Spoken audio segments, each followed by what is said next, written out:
Yes, I'm back in the morning again! What a difference when there's no that smell of shite about it. Smell of shite, I smell arse. But is it big in Stunner? Stunner. Fake taxi. Fake taxi with boobs in it. I mean, boobs in the back. No, it is you're not getting that whiff of smell, you know? So missing the big man? No. Not at all. I don't used to go, genuinely we've said that, I don't used to go on, don't you? You mean Big Kyler? No, we do. Big man, we talked about you two for ages the other time over that. You say you're miles off it. What's with the kit? What's with wearing the kit today? Bumblebee? No, just done. No, I'm saying you've been stung by a bumblebee. It's so fair. Oh yeah, I'm so fragile today. So fragile. How come? Night out. I mean, night out, I just had a few, didn't we? But you need to enjoy yourself, don't you? Oh, aye. I'm struggling a wee bit at the moment. That's for sure. No, I don't like it. You're looking well, but did you like the attention you got when you were in it? Hate it. I really hate it. Was it all over you, Slaney? Aye, it's just, you just want to enjoy yourself, don't you? Don't mind coming up now, have a wee chatting up, but don't be coming up and overdoing it. You know what I mean? Mm-hmm. I need to apologise to the Lasanis. Falling asleep in Kong and then I started a fucking run. So apologies, I'm very sorry. I'll know how I'm you embarrassed yourself, didn't you? I did embarrass myself. You did, you so the Hearts boys, right? The Hearts boys were at the Broomhill Hearts game on Friday night. Phoned me after it and give me the down low about how the game went. And he's like, mate, Si, I swear to God, every time a Broomhill player lost the ball, Si took a jacket off, right? Raging. He's like, he must have had about 8 jackets on. He says, every time something came with a layer off. Jacket was off. Just standing with half time, all them back on, save again second half. I'll wear it off every time. Love to see one all the way. Just imagine just standing there topless at the end. That'll be in your head now as well, because you do that. If a mistake happens, your jacket comes off straight away. Why is the jacket come off? Do you even realise you're doing it? No? I don't know, mate. Why have you got so many jackets on the first place? See, after about 5 minutes on the side, you're sweating. You the same? Sweating, mate. I get cold. I like feeling the heat, to be fair. Were you like at the side of the pitch when you done the coaching? Were you quite lively? I kick every ball, but no, absolutely mental if things are going wrong. It's no, but I can lose after. I've punched the dugout a few times, kicked a few things. You got sent off at Falkirk, didn't you? Because you were suspended for the game we played as you were up the stand. That's right. What was that for? That was, we played, who did we play? Montrose. And I went to the ref after. Cameras are like, by the way, why was that a red card? So he told me, alright, no bother, we'll have a look at it. Why was there no a penalty for this? Blah, blah. Our player's he's got a 6-inch long gash on his shin. It's a clear penalty. Looks like it's a slow-mo penalty. And he just gives me the point, points me in, doesn't say a word. And by the way, he looked about 12, the ref. Right. I went, don't do that, I'm talking to you, come here. He went, so you can't with the red mist flowing over me. I went, mate, don't do that, I'm talking to you here. And he done it again. So I've said something and I've walked off. But I never seen it. He's actually gave me a red card behind my back. So the gaffer says to me after he'd done his press, did you get a red card? I went, no. He went, I've said you gave you a red card. The guys gave me a red card behind my back.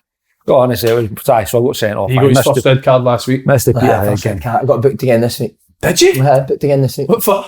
Taking a jacket off? Blood, mate. It's a blood. Talking managers. Topless. He was topless, so then he got booked. Booked for being topless. Andy Halliday, new manager. Brilliant. First game as a manager, how'd you find him? No joke, actually nervous, Oh yes, do you know why? No, in the game, within the game, and that felt quite good. We went 2-0 inside 5 minutes. Absolutely unbelievable. See, for the first sort of 30 minutes of the game, we were so good. Then we just had a crazy last 15 minutes. The first half conceded 3 goals. And see the full second half, I'm like that. Because you've been to a couple of games. Some of the points we've dropped have been to games. Who's we? Because I don't even know. 20s. So the Broomhill 20s. Oh, right. Robbie, I take the 20s, but Robbie's on holiday now, so it was just me on Friday. We're just going to break it to Robbie. You're now the assistant manager. The boys generally don't want him back. Well, that good on Friday. But we've dropped a couple of points for crazy positions for how well we've played. You were at East Kilbride game. It was like, same again. I'm like, how are we 3 each at half time for how well we've played? So what happened? How did they end up? So we changed the shape, didn't we? Yeah. 4-2-3-1. Right. Which is probably maybe on me and Robbie because we never worked on out of possession too much in training. But see, any time we played a straight ball into the 10, see once it broke down, they just ran straight out back to it. Right. So they scored 3 goals in the space of 15 minutes, got it to 3 each at half time. But it was still pretty positive for the boys at half time. Changed back to our original 4-3-3. Second half was a joy to watch. Very, very good. Brilliant. It's brilliant for Robbie Neilson up, isn't it? Look, supporting I you. love me to do it. Because a lot of people, when they want that, mate, it's amazing. I think he obviously understands the fact I'm doing my badges now as well. And all he's just said to me is similar to stuff like this is don't date the day before a game. Obviously make sure you're resting, you've got your feet up or whatnot. So the fact that our games are on a Sunday with Hearts on it, and obviously the 20s games are a Friday is perfect. But this, I'll But miss he's even this gave Friday. you cones and that as well. Aye, so I was telling him, Robbie gave me all the balls, the kit for the game, bibs, but he never had cones. So we had the warm up on Friday with no cones. I was like, so I was telling him that today, and he was like, him and Jig came up there after the session. There's 20 cones for your training. What was it you had to do? What was it you had to do to them to get the yo-yo, cones? innit? Aye, yo-yo test, aye. Yo-yo test. And you said, by the way, about a year that you weren't into coaching or you didn't want to go into it. Is that kind of changed now, mate? A wee bit, aye. My reasons are still the same. I think it's something I've spoke to Kenny about in the past as well. It's like, I've always said that I want to start a family when I finish football and I'm a bit more settled. So then coaching, there is that, still the life of the unknown in it. You could be here, there, everywhere. But doing the 20s, that honestly, I have loved it. Boys are brilliant. You do get a pure buzz for it as well. So even play for 3 points, whether you're a player, a fan, a manager, whatever, it's just, that's what you dream of, innit? That's what you look forward to. And even the fact on Friday there, still get the same buzz with them going and winning a game, seeing their reaction after. So I'm surprised you're saying you wouldn't go into coaching. I would have had you nailed for it. So did I. Because we got hammered, me and Big Waldo, for the brown sausages and the ketchup, but he was heavily involved. Heavily I involved. was the salt and pepper, that was the sauces. We went out for a coffee with Faddy and Charlie. It was the same, wasn't it? Forks and knives. What would you do if this happened? It was good too, wasn't it? Faddy was challenging Charlie, wasn't he? They had a bit of... It was a I bit think, heated. right, see when you're younger, I always think, see when you're away from football, you don't want to talk about the football after. See as the older you get, it's the best chat in the world. See with boys that know what they're talking about. It's I could talk football all day now. That's what I could speak. I can't speak about anything else other than football. See if I meet somebody that doesn't know about football, I'm fucked. He's not the same.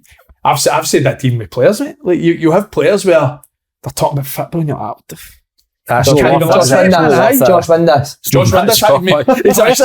He's phoning me just not walking in the door there. He can be saying, great "I'll example, with SLANEY inside here." I went, "I'll phone you after. I'll tell you how bad they are afterwards." Don't worry about it. But we need to say Hugh Keevins was your assistant manager. How was It he? was I. He brought the oranges, but they were all half suit.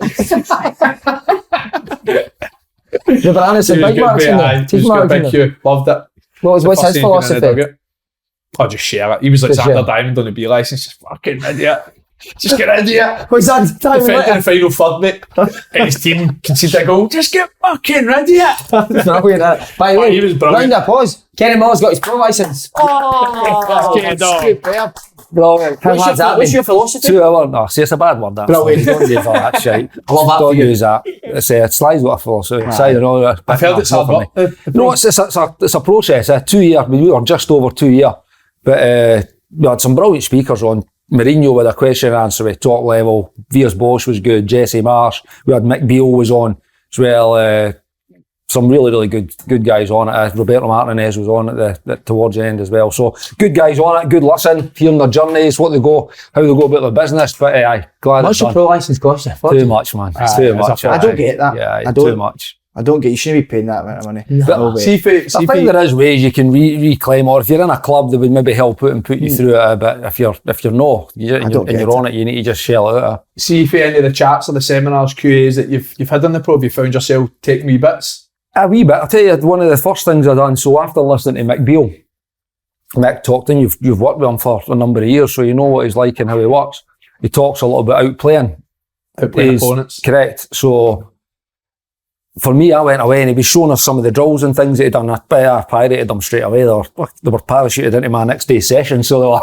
But what I took for him was, like, I always, as you know, I want to pass and move. So I every time I would do a session, I would normally put limited touches on the session. And then when Mick started to talk about this, that made me think, like, how am I training the guys that I want to be direct and dribbling and getting at opponents? So I'm maybe not giving them that opportunity to do it. So next day it was, I would never do that. changing it, like maybe limited touches in certain areas to get defenders moving it, but attacking areas, if you've got, again, he talked about Ryan Kent, if you're getting Ryan Kent on the ball, you need him to be training his biggest strength, which is his dribbling ability. So it made me think. So the next day, I kind of changed a few things, used a few of his drills in my sessions, but it was, there's loads of wee nuggets I think you'll take through the course. A lot of it does reinforce some of your beliefs, if you've got that type of... You used to do loads of like 2v2s, 3v3s, but then see when you used to do the actual 1v1s, see, like, obviously I was playing left back at the time, see when you used to do the 1v1s, you used to honestly think, don't put me against Kenny.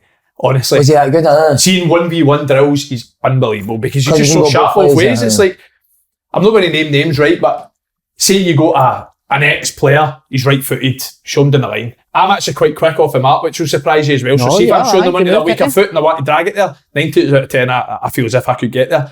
We can't step over that way. He's gone, and he's like, he's gone. He's gone. Yeah. You just can't. Even by the time you get tight to it, he's got the ones where he'll just flick it round you and go. You can't use your body weight. He's away. He's unbelievable in these sessions. What's the reasoning for Bill doing 2v2s and 3v3s? Is it because in that is everything in the game? He also he does a lot as well that he talks about where he purposely makes a lot of training drills really tight, because he basically says if you can do it here on a Monday to Friday with a tight space, just think you're 11v11 when you go on a Friday, how much easier it is when he talks about the 1v1s, the 2v2s. So that's just mainly everything they do, which is probably similar to most coaches, is drilled towards what you do on a Saturday. You think Bill will be a top manager? I think it'll be good. For me, seeing him from afar, listening to him speak. I was on a podcast with him about a month back. Another good chat with him. About the podcast and We'll no name it, but we're on another one of his way. And he talks great. You know, I think he's a really, really good coach. Knows what he's doing. He's pretty clear about it. And he started great at QPR as well. So I think he could be. I think he'll manage Rangers one day. I think it's a would that be the one that they would go for if Van Bronckhorst went? I don't know. It depends. I think the timing. I mean, if it happened soon, it might be too soon for him. But I think down the line. Somebody says he goes about like that with the Queen's Park bit on down south and just shows the Rangers. That's what I don't get about his Rangers. 100%. Because who else would you get? But no, he'd definitely be one. Can I just ask you one quickly? Do you feel more pressure being a coach or a player when you played? Coach. Because you're responsible for everything. That's me for the two. I couldn't really answer that, to be fair. He must have fit. Did you feel it Friday, the pressure? Just because I kept thinking to myself, I'm not going back to Robbie saying we've drew. I swear to God, I was like, we need to win this game. So just buzzing that we did. Pressure back what on would you say? I would say coach all day. You know, there's like, everyone's on you. You can affect it Monday to Friday. You're hoping that the work that you've done happens and comes to fruition on the Saturday, but you've very little control over it. It's about the players going out and delivering it, and as a player, at least you can affect it. You know, you can affect on that field of play. You can affect the game by playing well. You can affect your teammates by like getting right in amongst them as well. So, definitely. Do you know what I would say for like very limited experience compared to obviously used to?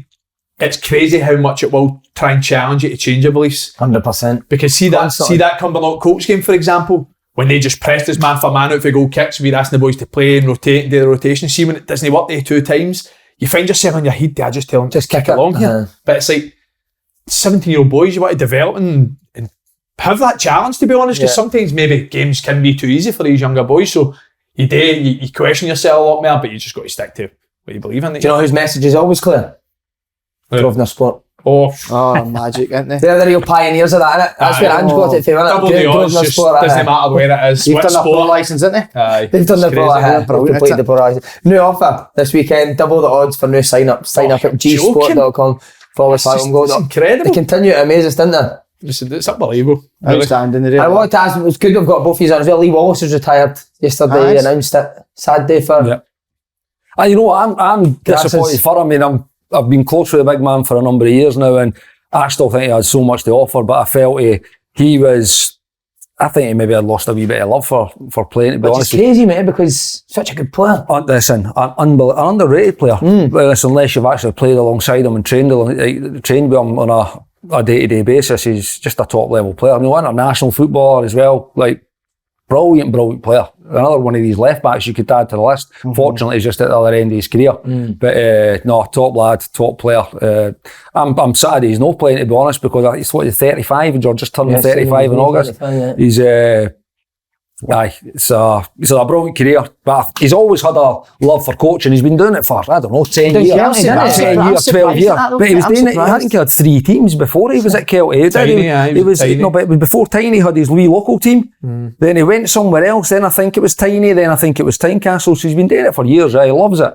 He's mad for it. I mean, when he was doing it at QPR, I think the family stayed up in Edinburgh and G was down there, and they would kind of travel. But every afternoon I'd phone him. He'd be sitting in the same corner in the same coffee shop with a laptop out, watching video after video or looking at different things. He loves it. So he'll go into it. I think he'll take a wee bit of time and decide who he wants to go and see when he wants to go, because there'll always be a benefit. He's not just going to jump in and come see Si Ferry at Broomhill just for the sake of it. Yeah. He's going to, if he feels you're on the list that he can learn for, he'll come and see you. But he'll go and see clubs and that, and then he'll get back into coaching. It's when he feels right, because again, he's not somebody for just jumping straight in. Yeah. I met him in Costa, William Kelly, about 2 months ago, and I couldn't believe he's, because I knew Lee when we were 16, we came through to Scotland together. And if you told me that Lee Wallace was going to be that enthusiastic about football, mate, I would never have believed it. No. He was always last to meetings, quite laid back. So I messaged him saying, will you come on the podcast now that you're not playing anymore? And he went, no, I'm going to watch you for afar and go back to shooting people. Remember he got done with shooting people in Edinburgh? I think he'd probably tell you that. He'd probably tell you that he's maybe changed for the better throughout his career, but just to echo what Kenny said, just so underrated, mate. See, take away sort of being aerially dominant, I'd say he has everything else, everything. 6'3", strong, athletic, very good on the ball, positionally unbelievable, and you know what, a brilliant captain, very, very good captain. Was he? A great mix between staff and player, so reinforces a staff's message, but demands off the players as well. And if something has to be looked after, I've said it before, him and Kenny were the two sort of leadership group, as you call it, at Rangers, would still try and go to the arse end for the players as well. And I'm actually, to be honest, Kenny will probably know a bit more than me, but I was really surprised when I see he retired, because he actually played a lot of games at QPR over the last couple of years. I know he had the sort of niggly injuries, but when he was fit, he played. And you tried to get him at Hearts, QPR Championship, I was trying to get him at Hearts, as obviously I'm not the director of football, but I did say he was available. And I don't know, obviously, what came out of it, but for me, he's still got a lot to offer for any club. But if he's saying that he's maybe not fell out of love with it, or I want to go into the next step, then that's fair enough, isn't it? I don't know how that you can change so much like that. You know what I mean? Was he away for the family when he was down there? So maybe that's probably a big reason. I think that all played a part in it, but I do forgetting that he's not. He's like saying the stage where I've said like, well, you know, miss the day. I don't think at the moment he's felt he needed to. I mean, that'll be as much as he announced it yesterday or the day, whenever it's been. It's been since June, from May actually. So it's been a 3-4 month where he kind of knew what he was doing. It's just obviously been official now, but he was, if anything had popped up, he might have looked at it, but it wouldn't have guaranteed that he would have kept playing. If it had been something that really excited him, I think he would have done it. But there maybe would have needed to and have that maybe coaching pathway, or at least maybe an element of coaching in the role straight away, because I think he's pretty focused on what he wants to do next. Good mates with him, I think. Good mates, haven't they? They worked at Kelty together, I think. They worked Kelty 20s ago. Yeah. So, I mean, he was actually the one that probably about 2-3 years before Tam got the Dundee United job had actually said, it was him, the first time I heard his name was through Big Waldo. He says, he's well worth a guy to have a wee chat with, because he's Waldo rated him pretty highly. See, Rangers would use, no question the manager, but would you bring things up to the manager meetings? I think, have I asked that before? It was very player police though, wasn't it? So you just couldn't say your piece. No, but because Mark Warburton really he wanted that, he encouraged that type of feedback. I mean, and it wasn't just he actually was big on the younger players as well, having a voice, and not just like the same voices in meetings, except kind of stepping up. Oh, you had a couple of shockers. We were playing a game. Honestly, I can always remember this. We were playing a game against somebody. Do you remember Nathan O'Dea? Young boy from London, he came down, he was only maybe 19 or something. We'd done this analysis on this team and whatnot, big game. And Mark Warburton says, boys, you end saying Nathan O'Dea says, let's just crush their dreams, didn't he? Do you remember that? Let's go crush their dreams, he said. What did Warb say? Yes. Just like, that's a boy. What the fuck? Just move on for that. Well, you always say let's go and crush their pussies? Go on his arse. Oh, amazing. Right, we're going to go to Scotland. How impressive have you been in the last 2 games? Unbelievable side. There's one word that sticks out: character. Right. I said a word on Friday night and I'll fucking come back. What was it? What was your word? Demoralisation? I had demoralised the boys, didn't I? Before they fucking went out. Rain boys, that is. Fuck me. And I feel that's the last name I'll be keen to be chance to speak, but no, but listen, it's all about character. I hope that's it'll be in a documentary, I think it will. No. That'll be filmed that you've What, you said that in the changing room? I'll let him speak with we were in Never again. We were in his office before it. And I was like, you were because you were so passionate about what you were saying. So passionate in the office, and then turned into a fucking mouse in the changing room in front of the boys. But I say to the word was demoralisation. I had a bite of this, I'm shaky. So I say demoralisation because it's a sense that I feel when I watch him play, and I watch teams playing when I train. When you join in with them. When I join in, sometimes I'm always looking at my watch, like, when's this finishing? Because the intensity and That's not just a fitness thing, by the way, that's a mentality thing to keep going. So that's what I said, but I think in the manner that I delivered it, it fucking sucked all the life out of the boys before they went out. So demoralisation, them. They're absolutely fucked. So Scotland, have they got character side, that was exactly what it was, because the second half in both games for Ukraine, first half wasn't great, but the second half they showed great character to come out and play the way they did. Again, 1-0 down against Ireland at half time, came out again. That's no easy to do, and came back 1-2. I mean, and they were under a bit of pressure, obviously, with Clarke as well when they get beat with Ukraine and Ireland, the last group of games they played. So to come back this time and do what they done was character building, man. It was amazing. Am I right in saying they're playing a lot higher up the pitch? Yes, I think that was a big thing, particularly Ukraine. See the thing about going to the back four, it would have been interesting had Andy Robertson been fit, if that still would have happened. You could have played Tierney inside. Where do you stand in this? Because I'm interested in this one with Robertson and Tierney. I think he still would have played a four. I think he probably would have just shifted Tierney inside. I think he would have needed to. But I think that was behind the change for me against Ukraine. Never got any pressure on the ball in the first game. Had too much control through the midfield in the first game, so needed bodies in there. And if you the way they played as much, it's a 4-3-3, 4-2-3-1. You've got Christie and you've got Armstrong, who are inside players. So you're effectively going to have 5 decent footballers in there who can all handle the ball. I mean, you think of the chance that got created for Patterson. It was the 3 players behind the striker that all combined one-touch play to absolutely carve through them. That's maybe one of the best moves I've seen kind of Scotland kind of create for a long, long time in terms of how quick and how incisive it was. So good players. So that on the ball, off the ball, absolutely. Every one of them, unbelievable legs. For midfield forward, your fullbacks, super quick, good energy, can work hard as well. Everything was there in that performance. I didn't think we were as good against Ireland again, but again, it's a different game. Completely different game. But we got the job done. The one thing about both games, I felt were in complete control. Craig Halkett, I couldn't believe Craig Halkett. He's massive. You see the saving, it was one each they go through. So important. It's a bad miss. I'll be honest, the striker's got to score. It was a team effort, but it was he's had to stand up and make the save. Steve Staunton, wasn't it? He's got to score, hasn't he? I think the Ukraine game, to be honest, is one of the best Scotland performances I've seen for a while. By the way, I think they were good in the first half. So for 10 minutes, like what they were a wee bit of a storm and a lot of balls over the top and down the side just because by we were going for 2 for 2 because McKenna and Hendry are rapid. And by the way, when was the last time? I'd love to know the last time Scotland had 20 plus shots in a game. Genuinely, against anyone. Shots, the chances were unbelievable. Adams had a few. Do you know what? You talk about football evolving, right? See these set piece coaches, they're everywhere now. And Austin McPhee, to be fair to him, see the set play, it's a ball in the mix and Big Dykes going on attack. It's the best job. It's the best job much to put it in there and go and attack it. But see what I will say is for the wee sort of scissor movement. A wee bit of blocking or a wee bit of see if Dykes doesn't connect with his header cleanly and it falls to that back post. Who was it? The back post, was it McKenna? He had 2 tap-ins. 2 tap-ins for like the sort of back post moving, but the set piece coach, you know, Liverpool. What's your assistant manager? What's your assistant manager and your first team coach doing then? Sitting back with the set play coach. Wait a minute, phenomenal. He's just told me at the start that he's got brothers on the set pieces. He's got his players. He's coaching Brownhill. But that's because the assistant and coach and all that. Do you know Liverpool have got a throwing coach? Goal kick coach as well. I don't know, but they have got a throwing coach. Throwing coach, that's right. Chelsea, Anthony Barry does it. Anthony Barry, Windass buzzes off him. What about Scotland trying to do the PSG's kick-off? I know. I have seen that everywhere this season. That's cringe, people trying that. Come up with something yourself. I'm not sure I've got Super John McGinn. He's no Messi to play that. Somebody tried to do it against us. Who was Brona? Brona tried it against us. That's right, aye. He's still bright 20's done it against us. By the way, I seen it beforehand and I shouted out the back foot to drop because I could see the big striker movement at the time. So that's everywhere now that. It's rife.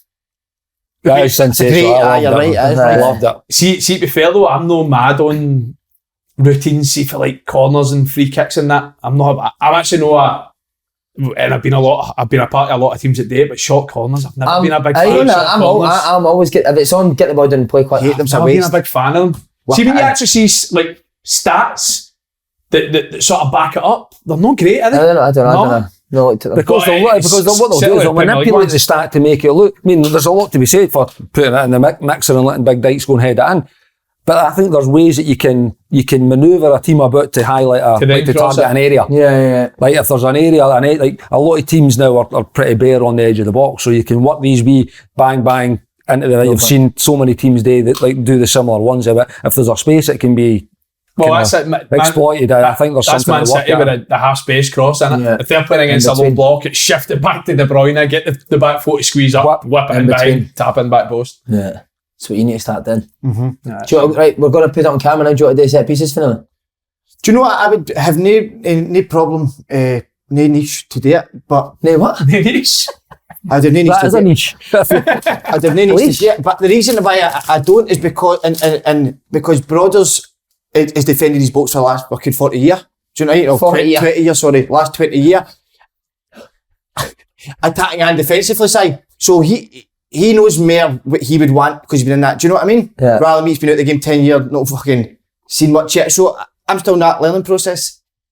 So his brother's got all the attacking set pieces just then for him. No, Jim Moore does attacking, Brothers does defending. Barry Mackay, Stephen Kingsley called up. Well, what are they? 100%. Their place. To be fair, mate, they were the 50th and 51st picks. So well done. It's about 8 callers. But I'm not being biased here. I think they both should have been in the original one. Definitely Barry Mackay, because I think that's been 12 months, if not more, of just consistency. Yeah. And I do think that type of player is probably the one thing that Scotland do lack. I think Ryan Fraser, when he plays, has done really well. Been sort of in the Newcastle team. And Christie and Armstrong are different players, aren't they? Really good players, don't get me wrong, especially in the system they play for coming inside. They're great at that. But I do think that one thing I'll say about Barry Mackay can be a match winner. Whereas Kingsley, for me, he's probably competing for the hardest position in the Scotland squad, so it's always going to be difficult for him. But when I seen a couple of pull-outs and call-offs, I thought, for me, Kingsley's got to go up, and thankfully he has. Seen Ryan Stevens said that Kingsley's a better player than Greg Taylor. What do you think of that? I can't say, you're talking about my team. No, I'm not asking you that, but... No, I don't think so. Yeah. Well, I think you've got to, with the greatest of respect, if you're playing for Celtic,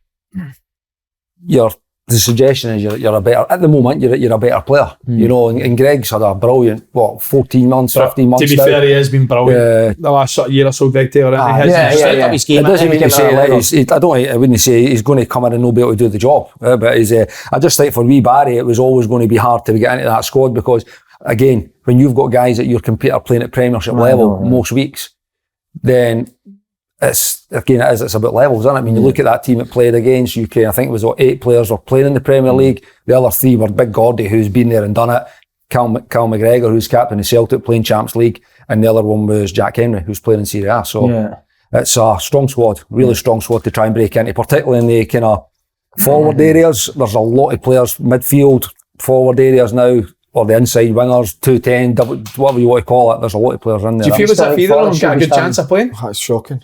Do you feel as if either of them have got a good chance of playing? I don't think so, no. I would say, nah. To come in, like say for instance, Kingsley he's going to be taking Greg Taylor's place. He's been in the squad forever.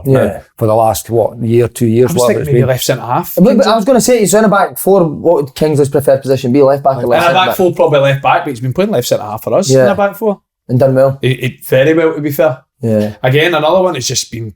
His left foot is a joke, aye, and just very, very consistent, mate. Very consistent. Even as a fullback, I wouldn't say an old school fullback because he is good at going forward, but a very good defender. Very good defender. So I think if either of them were called upon, I think they would do well. Probably similar to what you were saying. If I was predicting a team, I don't think they would play. But I think if they do, I don't think they'll let anyone down. Here's a question for you. It's 4-3-3 that they're playing just now. What's Scotland's best team? With everybody fit? Yeah. Good I question. think back 4. Patterson. Robertson. Tierney. Hendry. I'll go Patterson right back, and then right centre half's probably the harder one. But I really like Grant Hanley for Scotland. Do you? I really do, aye. But Jack Henry's done really well as well, so it's probably the hard one. McTominay's shite, yeah. Unbelievable.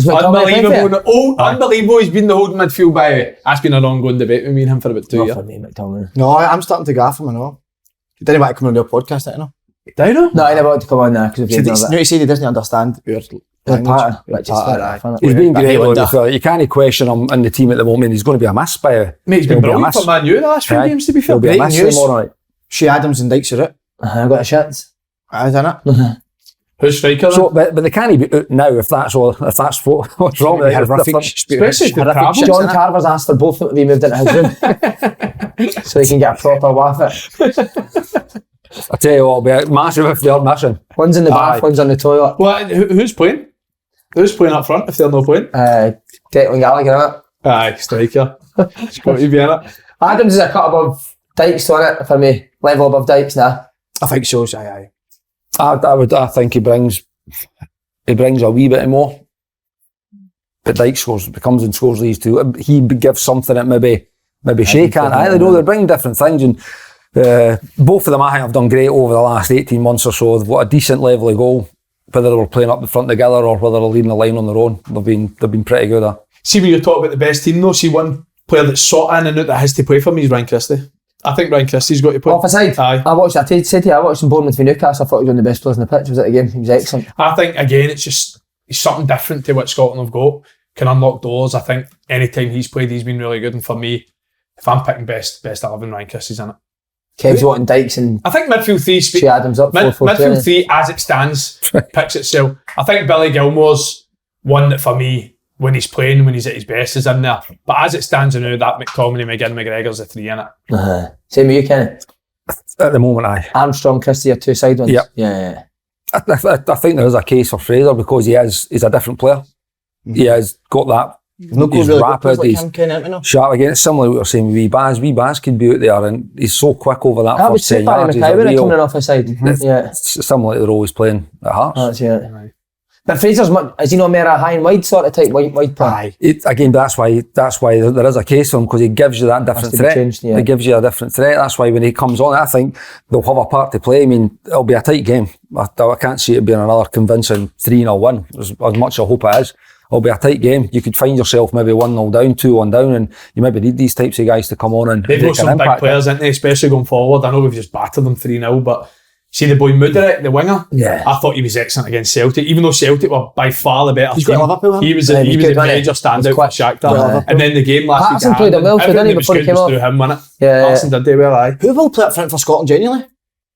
There's nobody in a Scotland, so I don't know. I don't think there is another. Christie maybe? I think it could be a Christie, aye. Yeah, it's not a bad shot. There's no played it before, isn't he? And Fraser coming into the team. Aye.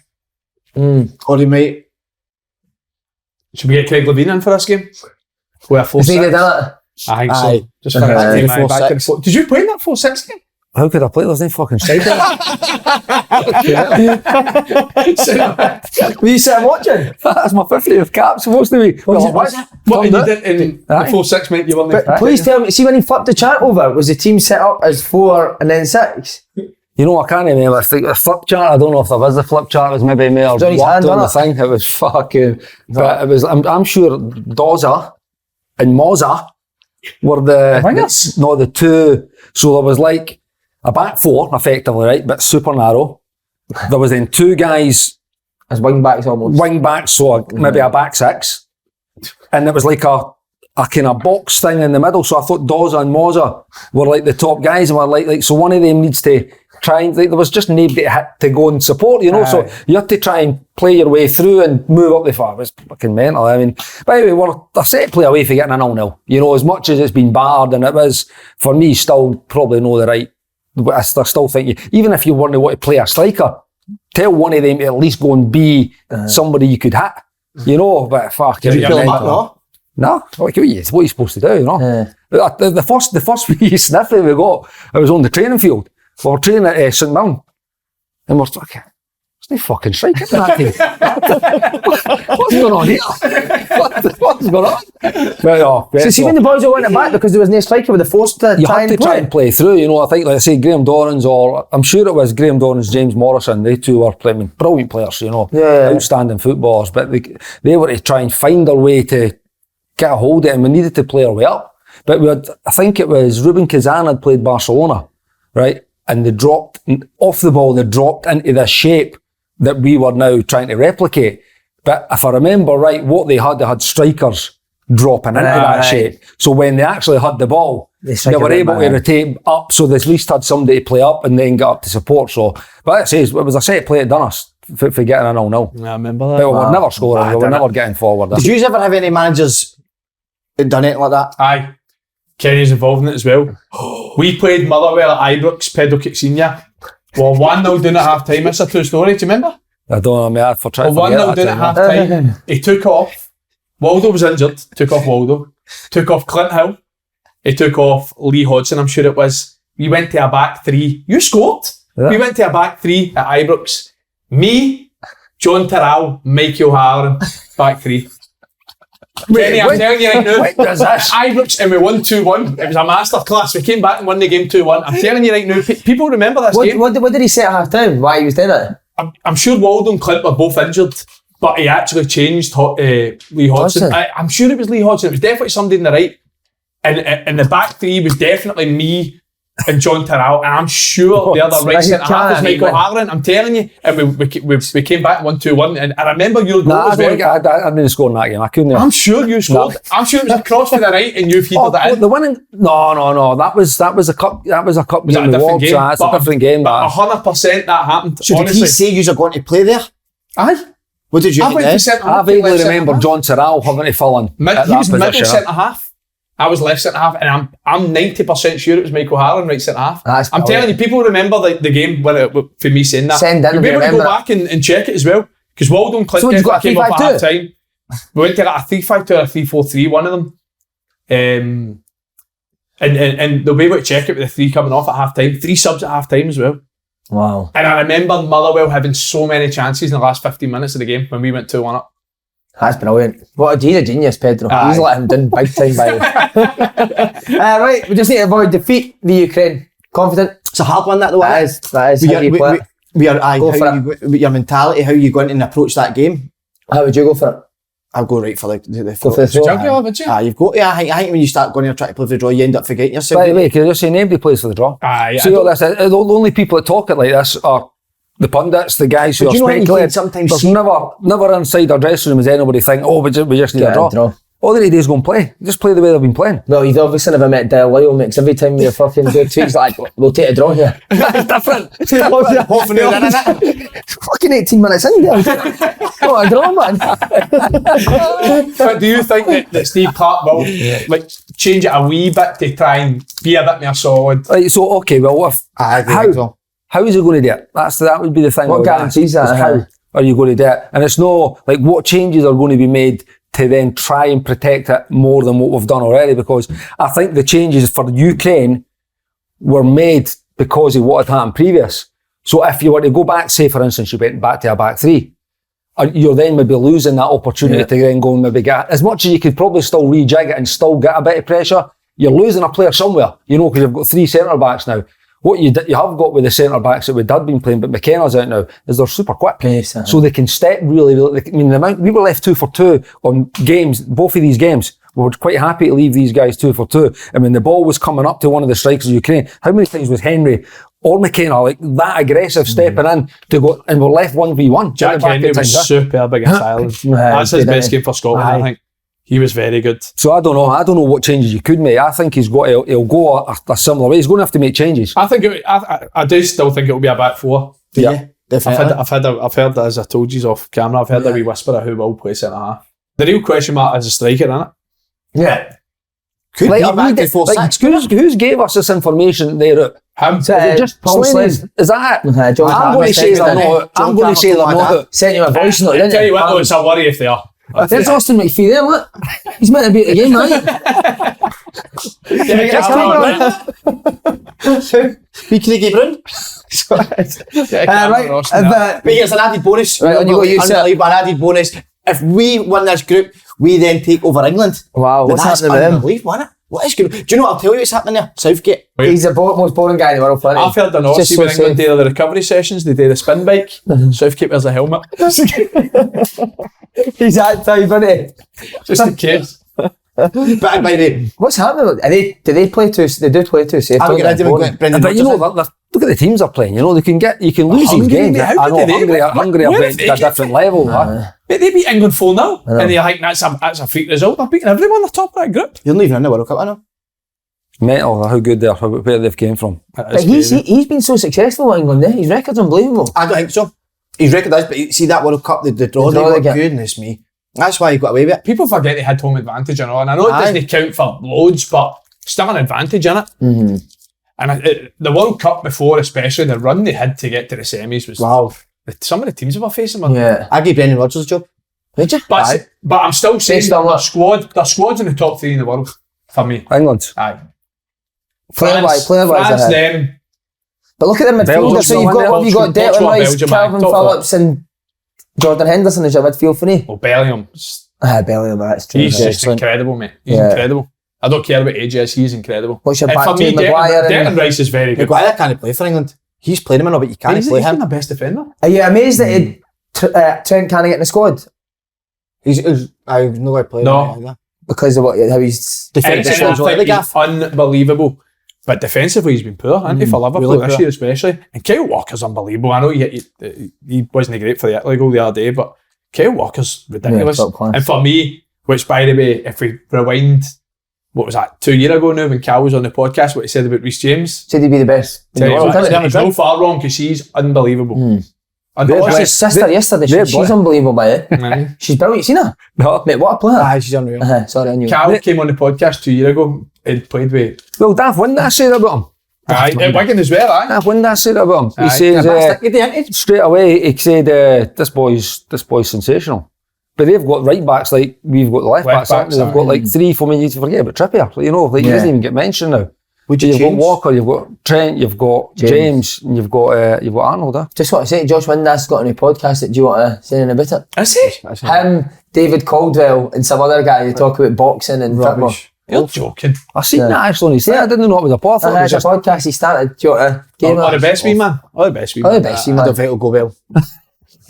Based on what? Be Caldwell. Doesn't know what you're talking about. Don't you know?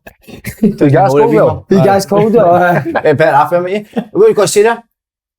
Would you get rid of Southgate? I know he's like from Manchester. Before the World Cup? Nah. That's harsh.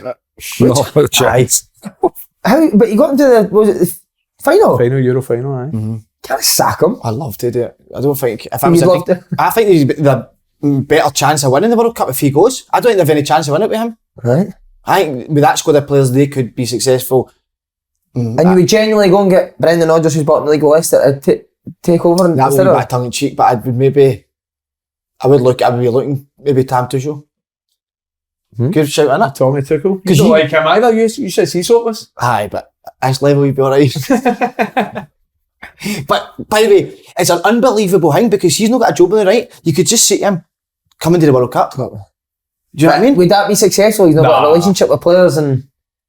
But look when he came into Chelsea and won the Champions League, so it's actually maybe better. That's an unreal shout. Wow. I should go viral with this. It's not at all. It's not realistic. What would you stick with Southgate? Would you? Absolutely. Got to, mate. Come on. But do you know what I win a World Cup?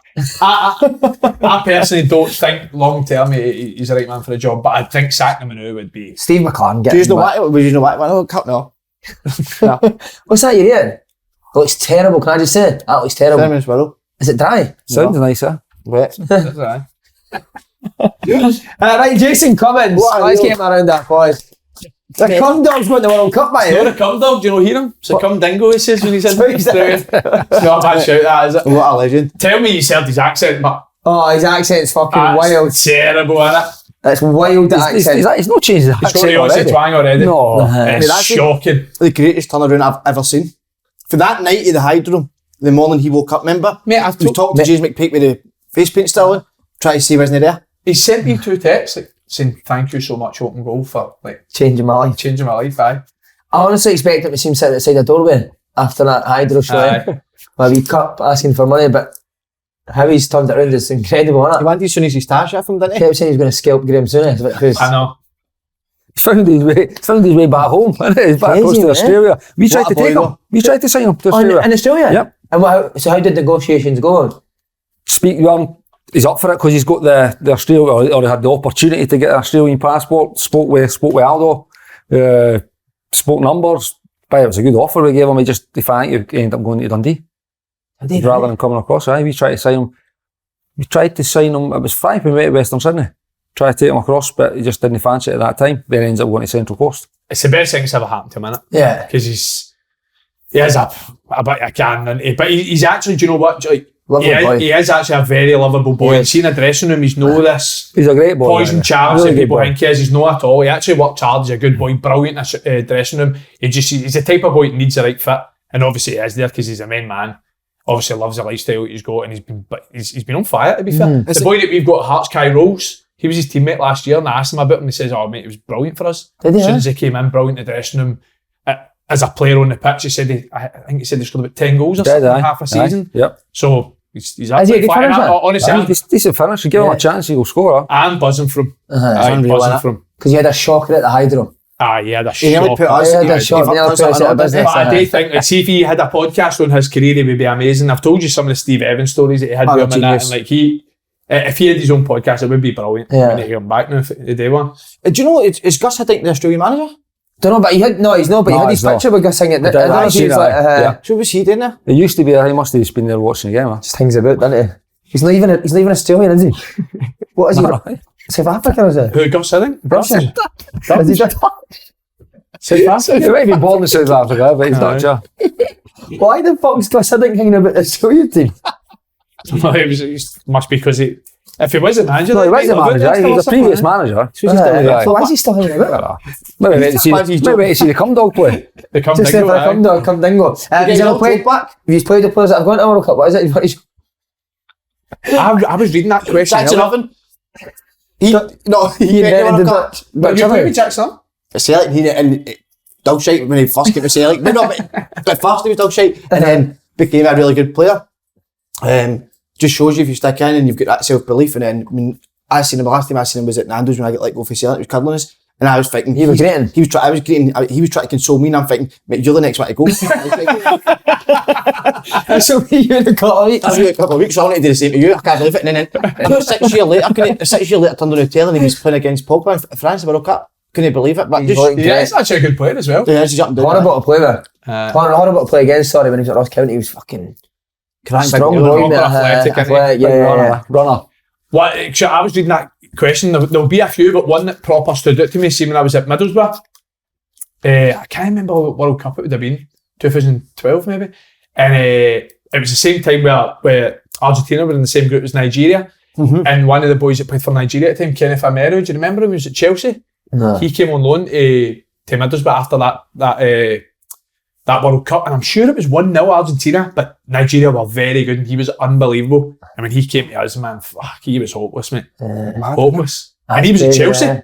Was it the boy Brathwaite at Celtic? Edson play with him? Brathwaite hit it back, he's not in the World Cup final. He came on at extra time World Cup finals against Spain. Edson Brathwaite. Shite at Celtic. Honking, and then he's another one. Left back.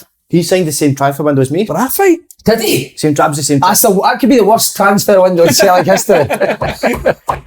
What was that at Holland? Bad window. Mate, and he played with, he came on the World Cup final against Spain in extra time and got one touch in the ball, but it fucked it back his nut. He didn't even see it coming. Somebody played a long ball and he was chasing it and it fucked it back his head, and then that was his only touch. But fuck knows how. Do you remember him? No. I don't remember him. He came to Bayern Munich. He played with Bayern. Did they play? Came on loan, I think he played at Celtic. Stinking, mate. Do you remember Nguemo? Were you there with Nguemo? Nah. Oh, I remember him. That story's amazing. With Bruni, that was good. Can you tell it again? Because no. Yes, you have. I swear to God, I've not. And Nguemo was the fittest wee guy ever. Bruni'd been out for about full of pre-season. Bruni came back for like a week of pre-season. And Nguemo was, what a player he was, eh? See, at pre-season, I was like, this guy's, Bruni's not getting back in it. And then they done a bleep test, Bruni been back a week. And we all kind of slowly fell away, and it was just Bruni and Nguemo. And Bruni'd only been back a week, mate. You could tell that Bruni obviously wasn't 100% fit, mate, but he was not letting this wee guy, because obviously everyone was saying, oh, Nguemo's brilliant, and Nguemo's brilliant. He's going to, and Bruni just kept running, and the wee guy just fucking fell out, and Bruni just kept going for another 10 runs or something, man. Just unbelievable mentality, mate. That's mad. And that was the end, mate. After that, honestly, I'm not just saying this, see, after that, when Bruni got himself back fit, and Nguemo went, mate, I don't know if he was fucking scared what Bruni was doing to him. Still shattered for that, shite in his socks or something in the dressing room, because the wee guy absolutely went after that, mate. He was good at Celtic. Mate, you've seen him after him, I was like, holy fuck, he's unbelievable. Arsenal tried to sign him. You must have played with a few at the World Cup. I can't remember, boys, that would have went right to a World Cup. I'm trying to think, was that first time we went to Rangers 2000, the World Cup would have been in 2 years' time, so I'd left. My Wolves team, probably not. Just trying to think if there had been anybody. Any Welsh boys of that? Nah. That unbelievable. That was Euros, wasn't it? That was Euros 2016. Nah. We were away pre-season when the Euros were on that year. Aye. That guy I told you about, speak about all the time, that Namibian he was, Swindon, Oliver Russell. The guy who Di Canio deliberately put him on loan and let him play against us. He played for Namibia, it was like a World Cup qualifier, so Di Canio wanted us to go in the room again, because he was a centre mid, I was a centre mid, he was going to be the captain. So first night away, he gets out the laptop and he's got his thingies on his lap. Yeah. He had this weird accent, right? So I was like, what you watching? He's like, you know Essien, yeah? And I was like, Michael Essien, he was like, yeah. He went, I played him World Cup cover, I kick his ass. So then he flips the laptop in, mate, and he's got like every clip and like, but he's not even tackling him, mate. And he's put like, look at that, yeah. You like that, yeah? So I'm like, this guy must be unreal. Mate, it's a mad German accent. I don't know if you know Namibia. And I'm like, this guy must be good. I don't know if you know Namibia, mate. You speak German, But you're thinking, this guy must be good, mate. Like, yeah, he was getting this in a bit, mate, and went out and he was absolute dog shite, man. But he was buzzing off it. I think Big Bugera, maybe he went to a World Cup. Is he a joke, Ken? Everyone says he was a joke. Oh, he's brilliant, aye. What a player, like. What, good at what? Everything? Everything, I could defend, he was quick, strong, I mean, obviously he was a big lumpy a boy, loved to get forward. I mean, I think remember that goal he scored against Dundee United, where he kept, I think it was 7-1, he just kept dribbling, he loved the dribble. No, he was a good player. I'm sure he went, that would have been 2000, and what would that have been? 2010, I think he played against England, I don't know. Yeah, Algeria maybe had against England, so I. What kind of guy was he? Maybe I ended up having a wee bit of a tear up on that day, because he came back, he kept coming back late every time, so I'd say we're playing Champions League and he had turned up late to come back the week before, so I think the gaffer never played him because he had turned up late. So we were asked about it again. I get peeled out any time there was controversy, so I was asked about it and I said, no, it's not good enough. He's done it 2-3 times, so the big man wasn't happy. So he came for me in training, so then I ended up volleying him back and everything comes back. That week we kind of made up. I think I came on and scored the winner against Hamilton or something, and we were kind of back pals again. So was it just in training? He just came up and smashed you? He just came and he done us late off the ball, and I knew what he was doing because he wasn't happy that I'd had a wee bit of a goal because I'd been late back. But what a player, man! Bruno Alves, he would have been to a few World Cups. Definitely. He'd have done well in World Cups. Aye. He missed a penalty. Was he a joke, Andy? He was very good. Obviously, his career's been unbelievable, but obviously, it goes without saying, he didn't make the impact that was expected for somebody of his calibre. He won the Euros. He won the Euros, that's right. He definitely missed a penalty. He missed a big penalty, one of the knockout rounds for Portugal, I remember that.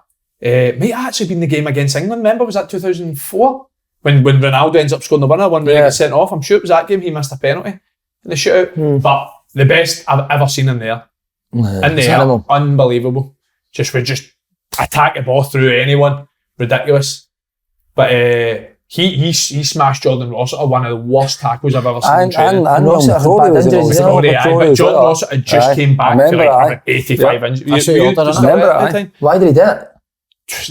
He had that sort of nasty streak in him, not in a bad way, but just competitive. If his team was getting battered, no, but Jordan Rossiter got up and leveled them like 5 minutes later on the tackle. No fighting, and a tackle about 5 minutes later, to be fair, Jordan just came up and smashed him straight after. It was one of the tackles where you see bad tackles train all the time. It was one of the tackles where boys like, no, what the fuck, what was that? That was horrendous. That's just trying to injure somebody that.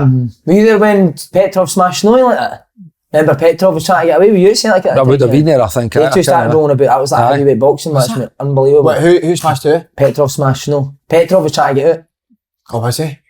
Mate, one of the worst tackles I've ever seen, But Big Snowy got up and went for it, and him and Petrov were rolling about, mate. One of them was like two heavyweight boxers, man. Brilliant. Brilliant. Did Snowy go to a World Cup? He played a couple of games for Holland.